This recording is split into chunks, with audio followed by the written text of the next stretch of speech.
ফের করোনা ঝুঁকি নিয়ে ঈদযাত্রায় মানুষের ঢল, মহাসড়কে যানজট, আরও ২২৫ জনের মৃত্যু। মাস দেড়েকের মধ্যেই আসছে আরও ২ কোটি টিকা। ঢাকার বাইরে জমজমাট কোরবানির হাট, উত্তরাঞ্চল থেকে ক্যাটল ট্রেনে ঢাকায় হাজার পশু। রাজধানীতে বর্জ্য অপসারণ করবেন ২৫,০০০ কর্মী। মক্কা থেকে মিনায় মুসল্লিরা, ফজরের পর থেকে আরাফাতের ময়দানে জড়ো হবেন ৬০,০০০ হাজি। পাল্টানো হলো কাবা শরীফের গিলাফ। সরকারি মাল দরিয়ায় ঢাল, প্রশাসনের কর্মকর্তাদের এই মনোভাব পরিবর্তনেই করোনার মধ্যেও এগিয়েছে দেশ, বললেন প্রধানমন্ত্রী। জবাবদিহির চর্চা বাড়ানোর আহ্বান।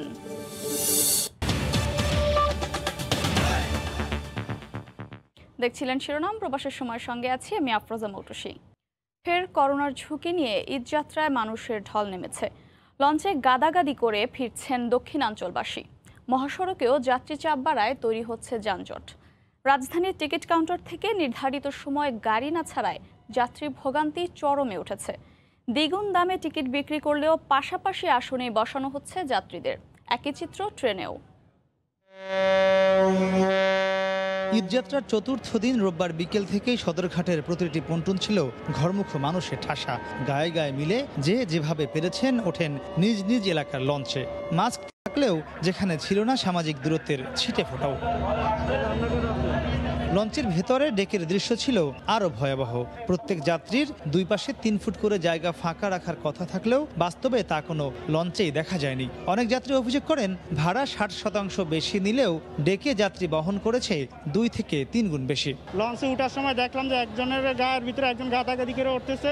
যেখানে ৩ ফুট দূরত্ব মানার কথা ছিল সেখানে ৩ ফুট তো দূর কথা, ৩ ফুটের ভিতরে ১০ জন বসে আছে। সামাজিক দূরত্ব বজায় বলতে কিছুই নাই, ম্যাক্সিমাম 3 ফিট দূরে থাকা লাগে। একজন গার সাথে একজন বাইছে, কিভাবে সামাজিক দূরত্ব বজায় রাখবে? লঞ্চের অবস্থা খুব খারাপ। ভাবছিলাম যে হয়তো ৬০% ভাড়া বাড়ায় তারা অর্ধেক যাত্রী নিবে, কিন্তু আসলে বাস্তব প্রয়োগে সেটা দেখিনি এখন পর্যন্ত। সন্ধ্যা নেমে এলে যাত্রী বোঝাই করে এক এক করে সদরঘাট ছাড়তে শুরু করে দক্ষিণাঞ্চলের ৪২টি রুটের লঞ্চ। এদিকে বাসে টিকিট কেটে ঘন্টার পর ঘন্টা অপেক্ষা করতে দেখা গেছে যাত্রীদের। কাউন্টারের সামনে স্বাস্থ্যবিধি মানতে বা মানাতে কোনো তৎপরতাই চোখে পড়েনি। গাড়ির কথা বলছে একটাই আসবে, তাই এখন কয়টায় আসবে এখনো বলতে পারতেছি না। যাত্রী সংখ্যার কমের কারণে পরিবহন মালিকরা গাড়ির সময়টা মেনটেন করতে পারতেছে না। 2 সিটেরই ভাড়া নিছে, বসাইছে ডাবল। যাত্রার চতুর্থ দিনে খেই হারিয়েছে ট্রেনও। যাত্রীদের বাড়তি চাপ থাকায় ট্রেনের মধ্যেও পাশাপাশি আসনে বসেন যাত্রীরা। বিনা টিকিটে অনেকেই চড়ে বসেন ট্রেনে। টিকিট পাই নাই, টিকিট কাটার জন্য গিয়েছিলাম তো পাই নাই। আমরা একসাথে আসছি তো তাই একটু কথা বলতেছি। আমাদের সিট ওই পাশে, আমি ওই পাশে চলে যাব। একটু ফাঁকে ফাঁকে বসার কথা অবশ্য বসছি, ফাঁকে ফাঁকে। তৈরি পোশাক কারখানা ছুটি হওয়ায় সোমবার সব গণপরিবহনে ভিড় আরও কয়েক গুণ বাড়বে বলে ধারণা করা হচ্ছে। মাহমুদ রাকিব, সময় সংবাদ, ঢাকা। ঢাকা থেকে বঙ্গবন্ধু সেতুমুখী মহাসড়কে 2 লেনের কারণে টাঙ্গাইলের এলেঙ্গা থেকে লেগে থাকে যানজট। উৎসব এলেই ঘরমুখী মানুষ আর যানবাহনের চাপে নাকাল হতে হয় যাত্রীদের। অন্যদিকে বঙ্গবন্ধু সেতুর টোল প্লাজায় ধীর গতির টোল আদায়ের কারণে ভোগান্তি পৌঁছায় চরমে। কাদের তালুকদারের পাঠানো তথ্য, রাশেদ খানের ছবি নিয়ে রিপোর্ট। দীর্ঘ লাইনে উত্তরবঙ্গগামী বাস, প্রাইভেট কার, মাইক্রোবাস ও ট্রাকের সারি। কখনো থেমে থেমে চলছে গাড়ি, আবার কখনো দাঁড়িয়েই থাকছে ঘন্টার পর ঘন্টা। ঢাকা থেকে বঙ্গবন্ধু সেতু পর্যন্ত ১২০ কিলোমিটার সড়কের মধ্যে এলেঙ্গা পর্যন্ত 4 লেন। তবে এলেঙ্গা থেকে বঙ্গবন্ধু সেতু পর্যন্ত 12 কিলোমিটার এলাকা 2 লেন হওয়ায় থেমে যায় গাড়ির গতি। এতে গাড়ির চাপ বাড়লেই মহাসড়কটিতে 30 কিলোমিটার এলাকা জুড়ে সৃষ্টি হয় তীব্র যানজট। ভোগান্তি আরো বেশি কঠিন, বাচ্চা কাচ্চা নিয়ে বাড়ি যাওয়া কষ্ট না। যানজটে আমাদের জীবন অতিষ্ঠ, এখন আর জীবন বাঁচে না। সরকারের কাছে দাবি জানায় যে এই কাজটা যেন আমাদের 4 লাইনটা দ্রুতভাবে করে দেয়। যান চলাচলে শৃঙ্খলা বজায় রাখতে মহাসড়কে কাজ করছে বিপুল সংখ্যক হাইওয়ে পুলিশ। তবে টোল প্লাজায় টোল আদায়ে ধীর গতির কারণেই যানজটের সৃষ্টি হচ্ছে বলে দাবি পুলিশ সুপারের। যদি টোল প্লাজা কোনো কারণে বন্ধ হয়ে যায় তাহলে কিন্তু আমাদের পার্টে কিন্তু যানজট লেগে যায়। আমাদের 6 শতাধিকের উপরে ফোর্স কিন্তু এই যানজট নিরসনে কাজ করতেছে। ঈদে এখন ঢাকা টাঙ্গাইল মহাসড়ক দিয়ে উত্তরবঙ্গের 22 জেলার লাখ লাখ মানুষ ঘরমুখী। সময় সংবাদ, টাঙ্গাইল। ঈদযাত্রায় দিনভর যানজটের পর রাতেও যানজট এতটুকুও কমেনি। সেই খবর জানাতে এই মুহূর্তে রাজধানীর শ্যামলী এলাকায় আছেন রিপোর্টার সানভীর রূপল। সরাসরি যাচ্ছি তার কাছে। রূপল,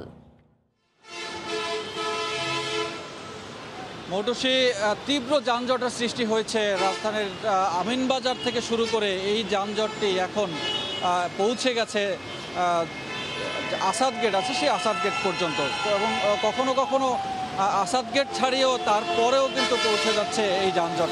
এবং এই যানজটটির মূল যে কারণটি এখন হচ্ছে রাত এখন 1টা বাজে, গরু বা বিভিন্ন কোরবানির পশু নিয়ে যে সমস্ত ট্রাক ঢাকায় ঢুকেছে সেই ট্রাকগুলো আবার ফিরে যাচ্ছে। অনেকগুলো ট্রাক দেখেছে মানুষ নিয়ে।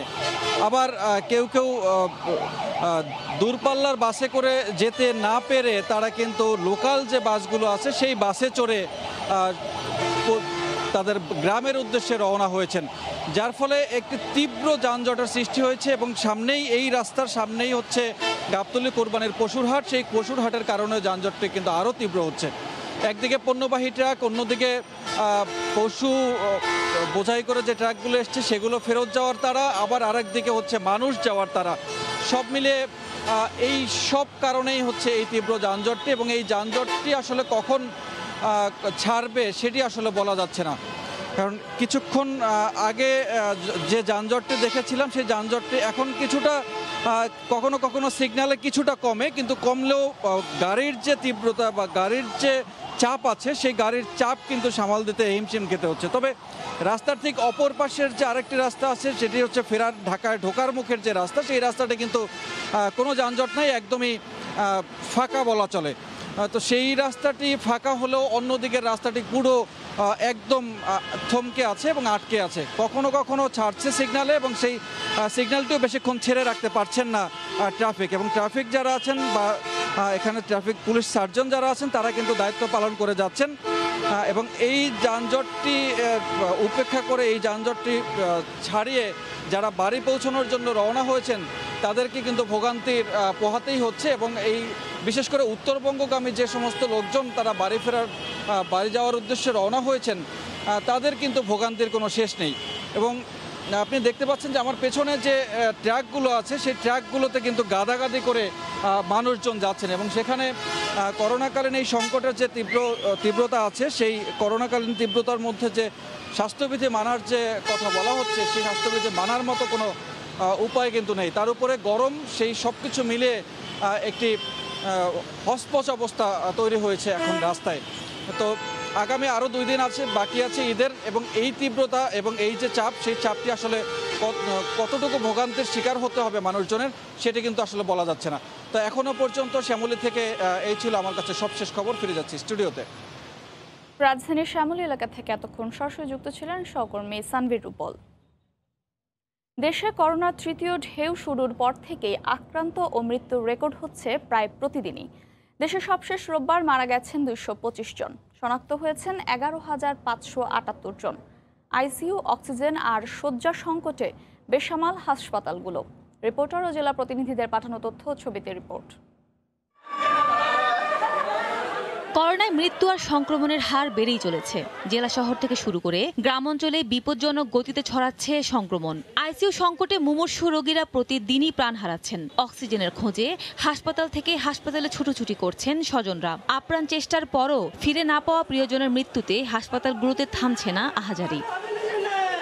24 ঘন্টায় সর্বোচ্চ মৃত্যু ঢাকা বিভাগে 60 জন, এরপরই খুলনা বিভাগে 54 জন, চট্টগ্রামে 40 জন, ময়মনসিংহে 14 জন, রাজশাহীতে 20 জন, রংপুরে 14 জন, সিলেটে 14 জন, বরিশালে 9 জন মারা গেছেন।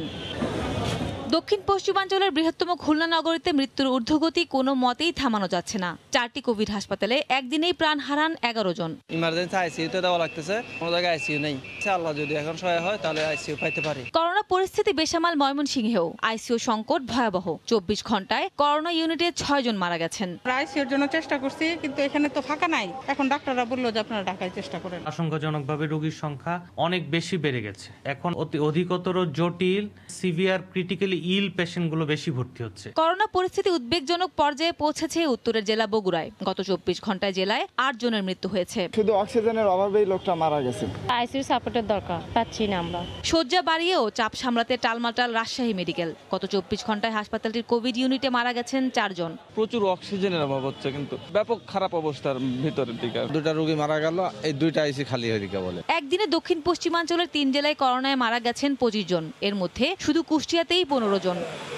এছাড়া মৃত্যুর তালিকা প্রতিদিনই দীর্ঘ হচ্ছে অন্য জেলাগুলোতেও। এর মধ্যে চট্টগ্রামে 11 জন, কুমিল্লায় 9 জন, নোয়াখালীতে 8 জন, চুয়াডাঙ্গায় 5 জনের মৃত্যু হয়েছে। সাদিয়া আফরিন, সময় সংবাদ। দেশে বাড়ছে টিকার মজুত। রোববার সিনোফার্মের 20 লাখ ডোজ আসার পর সোমবার আসছে মডার্নার আরও 30 লাখ টিকা। সম্ভাবনা তৈরি হয়েছে মাস দেড়েকের মধ্যে আরও 2 কোটি ডোজ আসার। ফারুক ভিয়া রবিনের রিপোর্ট। মডার্না আর সিনোফার্মের 45 লাখ ডোজ আসার 2 সপ্তাহের মাথায় দেশে এলো সিনোফার্মের আরও 20 লাখ টিকা। গত 6 মাসে বিভিন্ন উৎস থেকে দেশে এখন পর্যন্ত আসা টিকার মজুদ 1 কোটি 80 লাখ, যার মধ্যে প্রয়োগ হয়েছে 1 কোটি 11 লাখের বেশি। সম্ভাবনা তৈরি হয়েছে মাস দেড়েকের মধ্যে দেশে আরও 2 কোটির মতো টিকা আসার। টিকার বৈশ্বিক প্ল্যাটফর্ম কোভ্যাক্সের মাধ্যমে সোমবার আসার কথা মডার্নার আরও 30 লাখ টিকা। ক্রয় চুক্তির আওতায় আগামী মাসে আসবে সিনোফার্মের আরও 50 লাখ ডোজ। এছাড়া আগস্টে ফাইজারের 60 লাখ টিকা পাঠানোর কথা জানিয়েছে কোভ্যাক্স। আর অ্যাস্ট্রাজেনেকার দ্বিতীয় ডোজ নিয়ে যে 14 লাখ মানুষের অনিশ্চয়তা রয়েছে তাও কেটে যাওয়ার সম্ভাবনা তৈরি হয়েছে। ইউরোপ থেকে দেশে আসার অপেক্ষায় কোভ্যাক্সের আওতায় 10 লাখ অ্যাস্ট্রাজেনেকার টিকা আর 29 লাখ ডোজের প্রতিশ্রুতি দিয়েছে জাপান। এছাড়া আগামী মাসে আসতে পারে রাশিয়া থেকে স্পুটনিক ভি। এমন আশা জাগা নেওয়া চিত্র টিকাদান কর্মসূচিতে গতি রাখবে বলে আশা সংশ্লিষ্টদের। আমাদের হাতে সহসাই চলে আসবে যে আমরা অ্যাস্ট্রাজেনেকা যে কয়জন বাদ পড়েছে খুব শীঘ্রই তারা টিকা পেয়ে যাবে। তবে টিকার মজুদ বাড়ার সঙ্গে সঙ্গে সংরক্ষণাগারের সক্ষমতা বাড়ানোর তাগিদ বিশেষজ্ঞদের। চলতি বছরের ডিসেম্বরের মধ্যে 10 কোটি ডোজ টিকার বন্দোবস্ত করা হয়েছে বলে জানান নীতি নির্ধারকরা। ফারুক ভিয়া রবিন, সময় সংবাদ, ঢাকা। সরকারি মাল দরিয়ায় ঢাল। প্রশাসনের সর্বস্তরের কর্মকর্তাদের এমন মনোভাবে পরিবর্তন এসেছে বলে মনে করেন প্রধানমন্ত্রী শেখ হাসিনা। আর সে কারণেই করোনার মধ্যেও এগিয়েছে দেশ। রোববার সকালে বার্ষিক কর্মসম্পাদন চুক্তি সই ও শুদ্ধাচার পুরস্কার প্রদান অনুষ্ঠানে কথা বলেন সরকার প্রধান। এ সময় জবাবদিহির চর্চা আরও বাড়ানোর আহ্বান জানান তিনি। সরকারি সেবা পেতে মানুষের হয়রানি কমিয়ে জবাবদিহিমূলক প্রশাসনিক ব্যবস্থা গড়ে তুলতে 2014-15 অর্থ বছরে প্রত্যেকটি মন্ত্রণালয় ও বিভাগে প্রচলন ঘটে বার্ষিক কর্মসম্পাদন চুক্তির। সরকারি দায়িত্ব পালনে প্রতি বছরের মতো এবারও স্বাক্ষরিত হলো সরকারের সবগুলো মন্ত্রণালয় ও বিভাগের বার্ষিক কর্মসম্পাদন চুক্তি। রোববার সকালে ওসমানী স্মৃতি মিলনায়তনে একযোগে সব সচিব 2021-22 অর্থ বছরের বার্ষিক কর্মসম্পাদন চুক্তি সই করেন। প্রধানমন্ত্রীর পক্ষে এসব চুক্তিপত্র গ্রহণ করেন মুক্তিযুদ্ধ বিষয়ক মন্ত্রী সচিব সংস্কৃতি বিষয়। গণভবন থেকে ভিডিও কনফারেন্সে এই কার্যক্রমে যুক্ত ছিলেন প্রধানমন্ত্রী। তিনি বলেন, করোনার বাধায় বাংলাদেশ এখনও সচল, প্রজাতন্ত্রের সব কর্মকর্তার আন্তরিক সক্রিয়তায়। করোনা শুধুমাত্র সংকট না, বরং এর থেকে সবথেকে বেশি আঘাত আসছে আর্থসামাজিক উন্নয়নের পথে। বাংলাদেশকে আমরা যেভাবে এগিয়ে নিয়ে যাচ্ছিলাম সেখানে একটা বিরাট ধাক্কা লেগেছে। তারপরেও আমরা মনে করি যে এরই মধ্যে আপনারা প্রত্যেকে যে হওয়ার দায়িত্ব এমন চমৎকারভাবে পালন করেছেন যাতে অন্তত গতিশীলতাটা আমরা ধরে রাখতে পেরেছি। জনগণকে সেবা দিতে জবাবদিহির চর্চা আরও বাড়ানোর আহ্বান জানান সরকার প্রধান। আমাদের লক্ষ্য যে দেশের সুশাসন নিশ্চিত করা।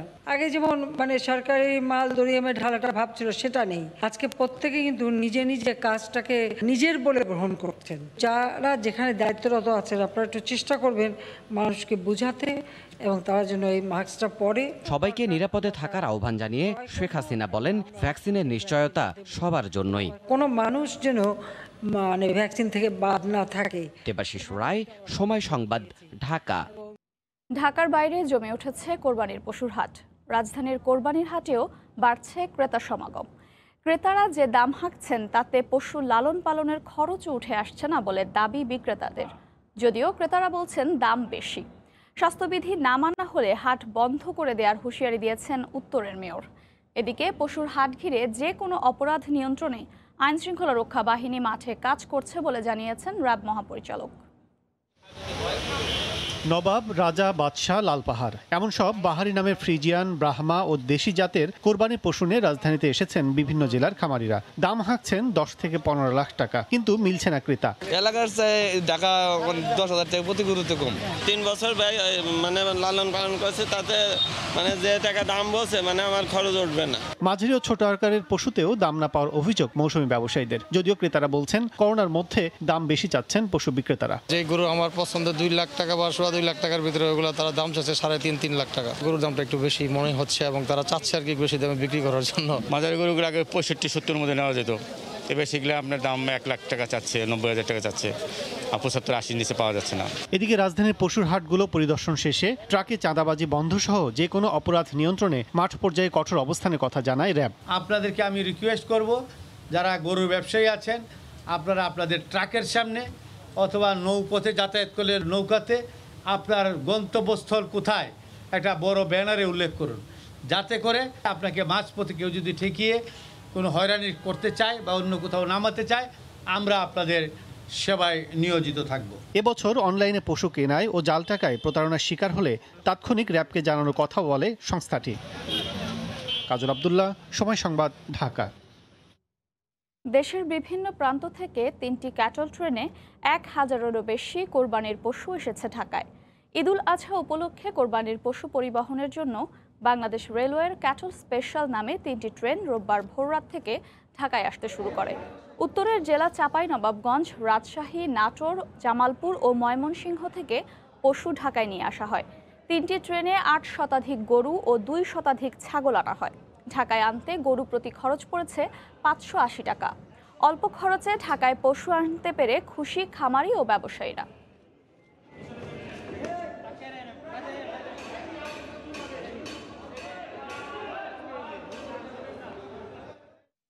আবারও 24 ঘন্টার মধ্যে কোরবানির বর্জ্য অপসারণের ঘোষণা দিয়েছে ঢাকার 2 সিটি কর্পোরেশন।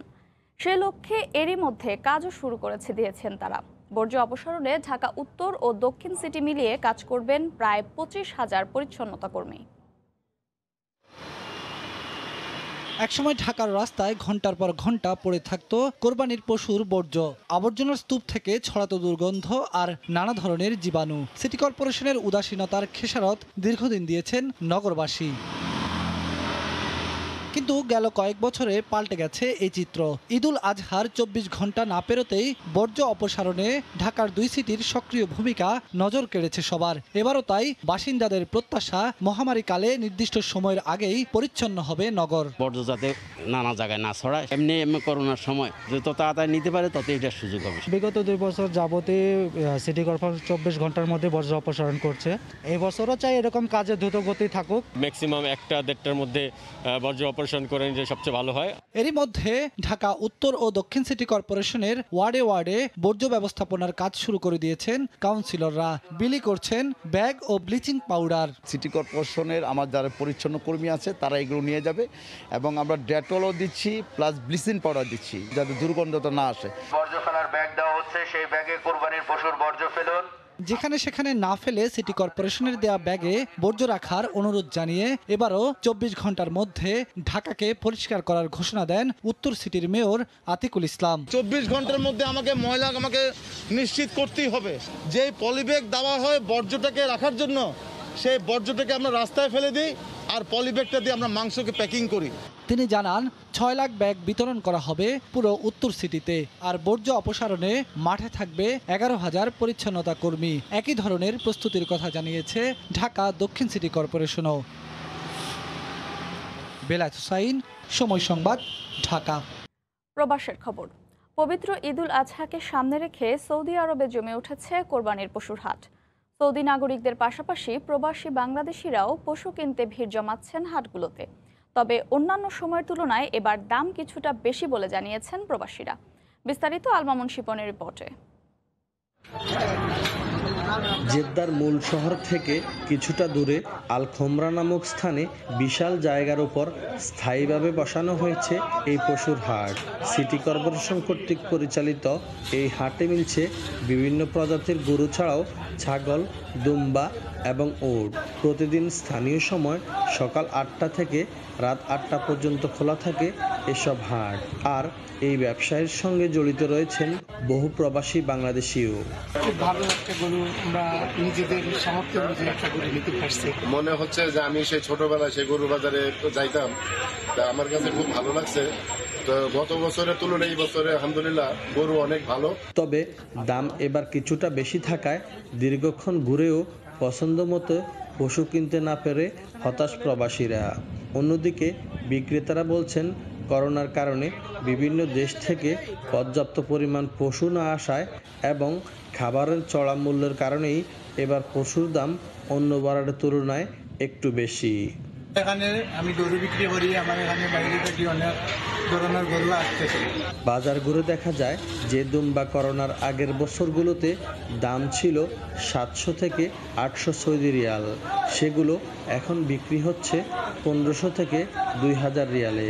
আর যেসব গরু আগে বিক্রি হতো 5000 থেকে 5500 রিয়ালের মধ্যে, সেগুলো এবার বিক্রি হচ্ছে 6000 থেকে সর্বোচ্চ 8000 রিয়ালে। গত বছর আমরা যে গরুটা এখানে সৌদি রিয়ালের 6000 6500 রিয়াল ছিল, বাট এই বছর ওই গরুটা 8 থেকে 8500। তবে করোনা মহামারীর কারণে এবার ইচ্ছে থাকা সত্ত্বেও অর্থাভাবে পশু কোরবানি দিতে পারছেন না বহু প্রবাসী বাংলাদেশি। এবছর গরুর দাম একটু চড়া, কেননা এর আগের বছরগুলোতে বিশ্বের বিভিন্ন দেশ থেকে সৌদি আরবে গরু আসতো। এই গত 2 বছর করোনার কারণে, লকডাউনের কারণে সৌদি আরবে বাইরের দেশ থেকে গরু আসছে না, এই জন্য এবছর একটু গরুর দাম বেশি বলে জানিয়েছেন প্রবাসীরা। সৌদি আরবের জেদ্দার গরু বাজার থেকে আলমামুন শিপন, সময় সংবাদ। কুয়েতে ঈদ ঘনিয়ে এলেও এখনও জমে ওঠেনি আতর পারফিউম ব্যবসায়ের দোকান। ক্রেতাশূন্য মার্কেটগুলোতে জমে ওঠেনি বেচাকেনা, নেই আগের মতো উপচে পড়া ভিড়। প্রতিনিয়তই লোকসান গুনতে হচ্ছে ব্যবসায়ীদের। শরীফ মোহাম্মদ মিজানুর রহমানের তথ্য ও ছবিতে রিপোর্ট। প্রতি বছর এ সময়টায় রমরমা ব্যবসা করেন কুয়েতের আতর ও পারফিউম ব্যবসায়ীরা। তবে করোনার দ্বিতীয় ঢেউয়ে দেশটির এই ব্যবসায় সরাসরি প্রভাব পড়েছে। কারফিউ না থাকলেও কঠোর বিধিনিষেধের কারণে 8টার মধ্যে দোকানপাট বন্ধ করতে হয় দোকানিদের। ঠিকমতো দোকান খোলা রাখতে না পারায় এবার লোকসান গুনতে হচ্ছে দেশটির পারফিউম ব্যবসায়ীদের। কুয়েতের সুক আল মুবারকিয়া মার্কেট কুয়েত প্রবাসী বাংলাদেশি সহ সৌদি আরব, কাতার, বাহরাইন, দুবাই, ওমান থেকে আগত পর্যটকদের অত্যন্ত পছন্দের একটি মার্কেট। বিমান চলাচল বন্ধ থাকায় কোনো পর্যটক কুয়েতে আসতে পারছেন না। এখানে আতর ব্যবসায় জড়িত আছেন কয়েকশো বাংলাদেশি ব্যবসায়ী। এদের মধ্যে অনেকেই মারাত্মক ক্ষতির সম্মুখীন। এ নিয়ে চরম বিপাকে পড়েছেন প্রবাসী ব্যবসায়ীরা। ব্যবসায় মন্দার কারণে দোকান ভাড়া পরিশোধ ও শ্রমিকদের বেতন ভাতা দিতেও হিমশিম খাচ্ছেন ব্যবসায়ীরা। তবে দ্রুত করোনা মহামারী কাটিয়ে কুয়েতের ব্যবসা বাণিজ্য ধীরে ধীরে গতিশীল হয়ে উঠবে, এমনটাই আশা তাদের। সময় সংবাদ, কুয়েত। মধ্যপ্রাচ্য সহ আরব দেশগুলোতে পবিত্র ঈদুল আজহায় কোরবানি দেয়া হয় দুম্বা। আবহাওয়ার কারণে ভারত সহ দক্ষিণ এশিয়ার দেশগুলোতে এটি বিরল প্রাণী হওয়ায় ইচ্ছে কিংবা সামর্থ্য থাকলেও অনেকেই এই পশু কোরবানি দিতে পারেন না। তবে আশার কথা, ভারতে এখন ব্যক্তিগত পর্যায়ে দুম্বার প্রজনন এবং ব্যবসা শুরু হয়েছে। পশ্চিমবঙ্গ রাজ্যের মুর্শিদাবাদ জেলার প্রত্যন্ত এক গ্রামে একমাত্র দুম্বার খামারে বেড়ে উঠছে 30টি দুম্বা। মুর্শিদাবাদের সেই খামার ঘুরে বিস্তারিত জানাচ্ছেন সহকর্মী সুব্রত আচার্য। ক্যামেরায় ছিলেন বিশ্বজিৎ দাস। ভারতের উত্তরপ্রদেশ, কাশ্মীর সহ বেশ কয়েকটি রাজ্যে খুব অল্প হলেও দুম্বার খামার বিস্তার লাভ করছে। তবে পশ্চিমবঙ্গে দুম্বার খামার এটাই প্রথম। বছরে দুটো ঈদের সময়ে দুম্বার মাংসের চাহিদা হয় আকাশচুম্বী। তাই পশ্চিমবঙ্গের একমাত্র দুম্বা খামারি মোহাম্মদ কামরুজ্জামানেরও ব্যস্ততা বাড়ে সেই সময়। যদিও চলমান লকডাউনের ফলে বড়সড় ধাক্কা লেগেছে এখানেও। দেখতে ভেড়ার মতো হলেও এই প্রাণীটির উচ্চারণ ভেড়ার মতো নয়, তবে খাদ্যাভ্যাস অনেকটাই ছাগল ভেড়ার মতোই। যদিও মধ্যপ্রাচ্যের আবহাওয়ায় এই প্রাণীটি বংশ বিস্তার করে বেশি, তবে এই খামারি দাবি করেন বিজ্ঞানসম্মতভাবে চেষ্টা করলেও ভারতেও দুম্বার প্রজননের ক্ষেত্রে বড়সড় সম্ভাবনা রয়েছে। দুম্বার ব্যবসাটা প্রথমে আমি ছাগল পুষছিলাম কিছু, ছাগলের লস খেয়েছিলাম। যে লস তো তুলতে গেলে আমাকে তাহলে একটু ভালো দিকে আগে যেতে হবে, বড়োর দিকে। দিয়ে আমার ইউটিউব দেখি ওদের ফোন নাম্বার যোগাযোগ করে আমি চলে গেলাম এতে উত্তরপ্রদেশ, দিয়ে ওখান থেকে নিয়ে এসেছিলাম। এই মুহূর্তে দুম্বার প্রতি কেজি মাংসের দাম 2,500 থেকে 3,000 রুপি বাংলাদেশি মুদ্রায়, যার পরিমাণ প্রায় 3.5 থেকে 4,000 টাকা। একটি দুম্বার ওজন যদি 50 কেজি হয় তবে সেই দুম্বার দাম দাঁড়ায় প্রায় 2 লাখ টাকা। এই মুহূর্তে এই খামারে রয়েছে 30টির বেশি দুম্বা। সুব্রত আচার্য, সময় সংবাদ, পশ্চিমবঙ্গ, ভারত। করোনার কারণে এবার ঈদুল আজহায় ইতালি প্রবাসী বাংলাদেশিদের মধ্যে উৎসবের আমেজ নেই। সংক্রমণের হার বৃদ্ধির কারণে আতঙ্কে রয়েছেন সবাই।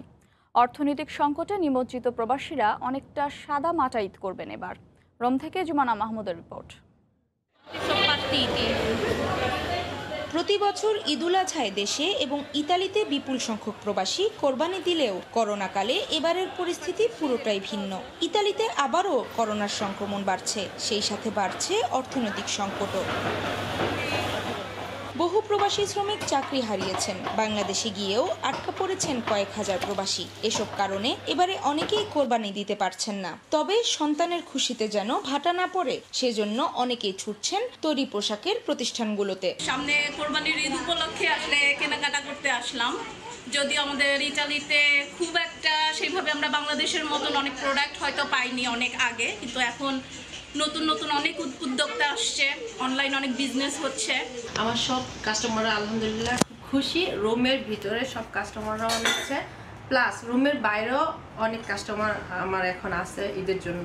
তবে সংকটে আছেন অন্যান্য ব্যবসায়ীরা। লকডাউনের কারণে ঈদের বেচা কিনি নেই, ঈদের কোনো বেচা কিনি নেই, কারণে এখন ব্যবসা অনেক খারাপ। ব্যবসার পরিস্থিতি এখন খুবই খারাপ অবস্থা। মানুষের হাতে পয়সা পাতি নেই, কাম কাজ নেই, কি দিয়ে খাইব।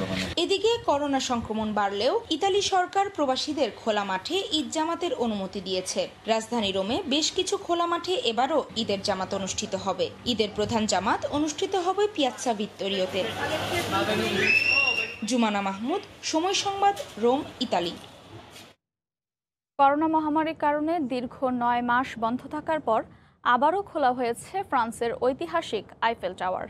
তবে স্বাস্থ্য সুরক্ষা ও স্বাস্থ্যবিধি মানাসহ কিছু বিধিনিষেধ মানতে হবে দর্শনার্থীদের। দ্বিতীয় বিশ্বযুদ্ধের পর এই প্রথম দীর্ঘ সময় ধরে বন্ধ ছিল এই ঐতিহাসিক স্থাপনা। আইফেল টাওয়ার খুলে দেওয়ার পর থেকে প্রতিদিনই বাড়ছে দর্শনার্থীদের সংখ্যা। প্যারিস থেকে লুৎফুর রহমান বাবুর রিপোর্ট। করোনা মহামারীর কারণে দীর্ঘ 9 মাস বন্ধ থাকার পর ফ্রান্সে পর্যটকদের কাছে সবচেয়ে আকর্ষণীয় আইফেল টাওয়ার, স্থানীয়ভাবে যেটি ট্যুর আইফেল নামে পরিচিত, সেটি খুলে দেওয়া হয়েছে। খুলে দেওয়া হলেও কিছু শর্তারোপ দেওয়া হয়েছে দর্শনার্থীদের জন্য। করোনার ভ্যাকসিন প্রদানের সনদ অথবা করোনা নেগেটিভ টেস্টের রেজাল্ট থাকতে হবে দর্শনার্থীদের কাছে। সেই সাথে সামাজিক দূরত্ব আর স্বাস্থ্যবিধির কথা বলা হয়েছে। দ্বিতীয় বিশ্বযুদ্ধের পর এই প্রথমবারের মতো করোনা সংকটের কারণে দীর্ঘদিন বন্ধ ছিল এই ঐতিহাসিক স্থাপনা। এদিকে খুলে দেওয়ার ঘোষণার পর আইফেল টাওয়ার দেখতে বেড়েছে দর্শনার্থীদের উপস্থিতি। দীর্ঘদিন পর এই ঐতিহাসিক স্থাপনা খুলে দেওয়ায় এই আইফেল টাওয়ার দেখতে আসা পর্যটকরা অনেক আনন্দিত এবং খুশি বলেই জানিয়েছেন। আমাদের ব্যবসা পরিস্থিতি ভালো হচ্ছে, দোকানে প্রতিদিন ভালো পর্যটক ভিড় করতেছে, আসতেছে। আইফেল টাওয়ারটি ভালোবাসার প্রতীক। করোনা মহামারী অনেকটাই নিয়ন্ত্রণে এখন, তাই আমরা বন্ধুদের সাথে সময়টা উপভোগ করছি।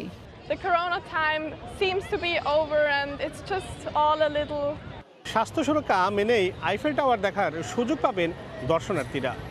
প্রতিদিন 10,000-এরও বেশি দর্শনার্থী আইফেল টাওয়ারে ওঠানামা করার সুযোগ পাবেন। ফ্রান্সের অর্থনীতিতে গুরুত্বপূর্ণ ভূমিকা রাখে পর্যটন খাত, যার একটি অংশ হচ্ছে এই ঐতিহাসিক আইফেল টাওয়ারও। করোনা সংকট থেকে ধীরে ধীরে বেরিয়ে এসে দেশটির সরকার চেষ্টা করছে এই পর্যটন খাতকে আবারও চাঙ্গা করার জন্য। প্যারিসের ঐতিহাসিক আইফেল টাওয়ারের সামনে থেকে মোহাম্মদ লুৎফুর বাবু, সময় সংবাদ। নানা অনিয়মের অভিযোগে ইভ্যালি সহ 6টি ই-কমার্স কোম্পানিকে তলব করেছে বাণিজ্য মন্ত্রণালয়। আগামী 10 দিনের মধ্যে তাদের বিজনেস মডেল জমা দিতে হবে। সন্তুষ্ট না হলে তাদের বিরুদ্ধে আইনানুগ ব্যবস্থা নেওয়ার কথা জানিয়েছেন বাণিজ্য সচিব। রোববার বিকেলে মন্ত্রণালয়ে এক বৈঠকে এই সিদ্ধান্ত নেওয়া হয়। আলোচিত কোম্পানি ইভেলি কম পুঁজিতে বেশি দামের পণ্যের প্রতিশ্রুতি দিয়ে আলোচনায় আসে প্রতিষ্ঠানটি। এর মধ্যেই গ্রাহকদের কাছ থেকে অগ্রিম নিয়েছে প্রায় ৩০০ কোটি টাকা। কিন্তু গেল মাসে বাংলাদেশ ব্যাংকের তদন্ত দল ইভেলের লেনদেনে মোটা অঙ্কের অনিয়ম বিষয়ে রিপোর্ট দেওয়ার পর তৎপর হয় বাণিজ্য মন্ত্রণালয়। ই কমার্স কোম্পানিগুলোর সঙ্গে ধারাবাহিক বৈঠকের অংশ হিসেবে রোববার বিকেলে মন্ত্রণালয়ের সিদ্ধান্ত হয় দেশের সব ই কমার্স কোম্পানিকে শৃঙ্খলার মধ্যে আনার। যিনি ব্যর্থ হবেন তাকে প্রথমত কারণ দর্শানো হবে, কয়েকদিন সময় দিয়ে যে উনি বিজনেস প্ল্যানটা আমাদের দিবেন, যে এই বিজনেস প্ল্যানে তিনি কিভাবে সাস্টেনেবল হবেন। সেটা যদি বাংলাদেশের প্রচলিত আইনের সঙ্গে কমপ্লায়েন্ট না হয় তখন হয়তো বা আমরা তার কোম্পানি বিরুদ্ধে ব্যবস্থা নিতে যাব। প্রশ্ন উঠেছে এক্ষেত্রে ভোক্তাদের আটকে যাওয়া টাকা তুলে নেওয়া হবে কিভাবে। বাণিজ্য সচিব গ্রাহকদের আইনগত ব্যবস্থা নেওয়ার কথা বললেও ভোক্তা অধিকার সংরক্ষণ কমিটির পরামর্শ আপোষের। কোনো ব্যক্তি বা ব্যবসায়ী যখন ক্ষতিগ্রস্ত হচ্ছেন ই কমার্স ব্যবস্থার জন্য, তিনি কিন্তু দেশের প্রচলিত আইনে মামলা করতে পারেন। আমার ক্ষমতা আছে সর্বোচ্চ 50,000 টাকা জরিমানা করা। এই সর্বোচ্চ 50,000 টাকা জরিমানা করলে ভোক্তা পাবে 12,500 টাকা। যদি দুই পক্ষ আপোষ করে মোটরসাইকেলটা পায়, সেটি আপনি কি বেশি ভোক্তার স্বার্থ সুরক্ষার মধ্যে মনে করেন, না ওই 12,500 টাকা পাওয়াটার মধ্যে? এটি আপনাদের কাছে আমার পাল্টা প্রশ্ন। আরও 10টি ই কমার্স প্রতিষ্ঠানকে তাদের কাগজপত্র জমা দিতে বলা হবে বলে বাণিজ্য মন্ত্রণালয় সূত্রে জানা গেছে। প্রতারিত হয়েছেন। এহসান জুয়েল, সময় সংবাদ, ঢাকা।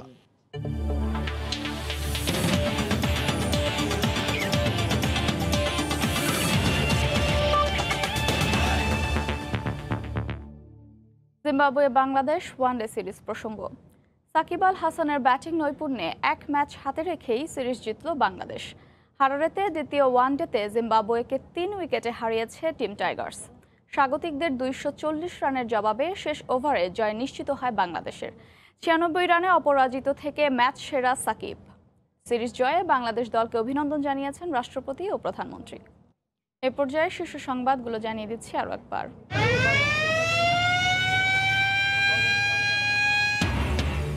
ফের করোনা ঝুঁকি নিয়ে ঈদযাত্রায় মানুষের ঢল। মহাসড়কে যানজট, আরও 225 জনের মৃত্যু। মাস দেড়েকের মধ্যেই আসছে আরও 2 কোটি টিকা।